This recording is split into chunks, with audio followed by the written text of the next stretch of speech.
Welcome to this explainer. Okay, I want you to picture something for a second.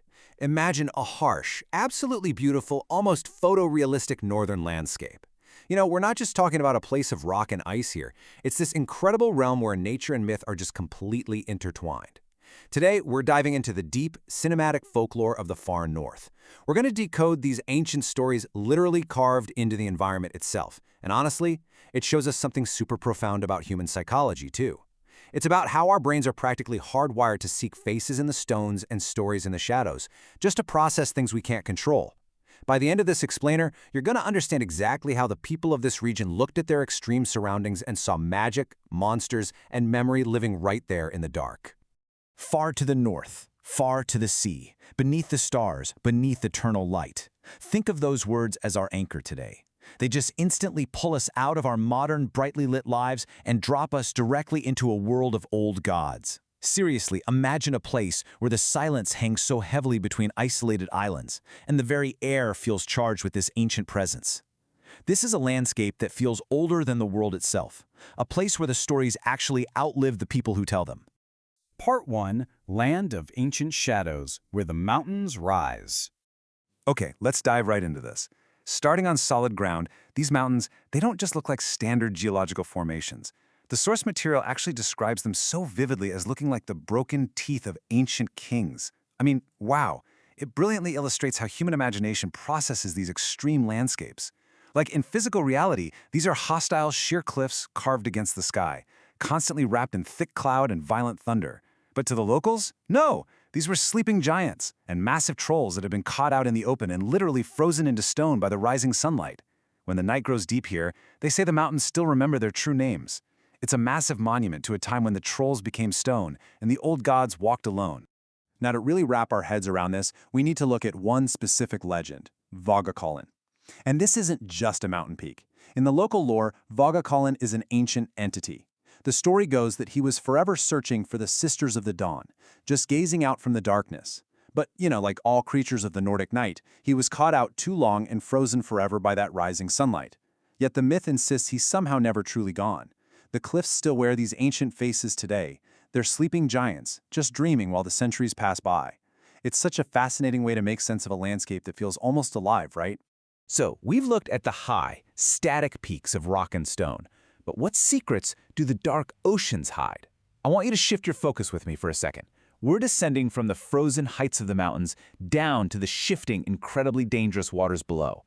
Because while the earth here might be frozen solid, the sea is constantly moving. And let me tell you, it is entirely unforgiving. Part 2, Legends of the Deep. So, if the mountains are frozen trolls, the sea is as dark as old, forgotten stories. The ocean here, it's definitely not a place of leisure. It's this formidable, terrifying force that fiercely guards its own legends. And perhaps its most terrifying, closely guarded legend is the Kraken. Now, interestingly enough, modern biologists actually believe this myth was likely birthed from very real, terrifying encounters with giant squids washing ashore. I mean, imagine seeing that back then.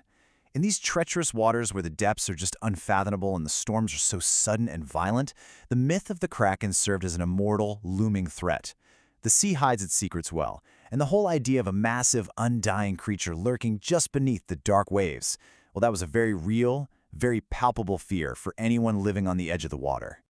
But here's the thing, where there's immense danger, we humans inevitably conjure up myths of hope. Enter the legend of Utrust. This is a magical, hidden island supposedly located somewhere way out beyond the brutal storms of Rost. It's a place that sits completely off the edge of every map, literally unmappable by any compass. For fishermen lost in those deadly, freezing winter seas, Utrust was the ultimate beacon of hope. It was said to be a place of warm firelight, a place of ultimate shelter. And it really shows us that these myths weren't just meant to terrify people, they actually provided a really crucial psychological refuge against the harshness of reality. Part 3, Fires of the Northern Sky. All right, so we've explored the jagged earth and the dark waters, but the heavens here command just as much awe. The sky doesn't just sit passively above you up there. It actively burns red and gold, putting on a display that is just as beautiful as it is intimidating. The source material beautifully describes the aurora borealis as being like foxfire running through the snow. I love that imagery. It is a mesmerizing, almost unbelievable sight. Just imagine standing in the freezing dark, totally isolated, and suddenly the sky above you completely erupts into a dancing, burning river of light. It's really no wonder the ancient people of the North didn't view this as some simple scientific phenomena, but as something deeply spiritual, and honestly, potentially dangerous. So the absolutely crucial point here is how they actually reacted to this magic. Because they truly believed these lights were the spirits of the dead dancing across the heavens, they enforced some incredibly strict behavior rules.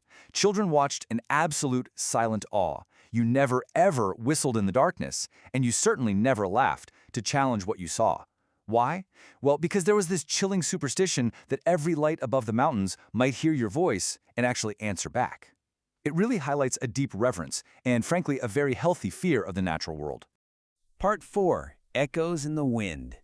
So we have the ancient earth, where trolls became stone, the deep waters where the kraken hides, and the burning skies of the dancing dead. All of these domains, earth, water, and sky, are tied together by the sheer atmosphere of the north. And really the core theme tying this entire explainer together is that the landscape itself acts as a living record. The mountains, the dark sea, the burning sky, they all hold the memory of these ancient stories. Even when the old gods are long gone and the trolls are nothing but stone profiles carved against the sky, the wind still remembers. The environment itself keeps the folklore alive, carrying it far, far beyond the edge of time. Which brings us to our final question for today. As long as the mountains stand and the northern fires burn, will humanity ever stop seeing magic in the shadows? What you should really take away from this explainer is that mythology isn't just a collection of fun fictional stories. It's actually the ultimate human tool for processing awe-inspiring, terrifying environments. The people of the North looked at an incredibly harsh world, and they filled it with sleeping giants, undying sea monsters, and dancing spirits. It kind of makes you wonder, as we continue to face the overwhelming forces of nature today, what new myths are we quietly carving into the stone? Thank you so much for joining me on this explainer, and hey, keep looking for the stories hidden in the landscape around you.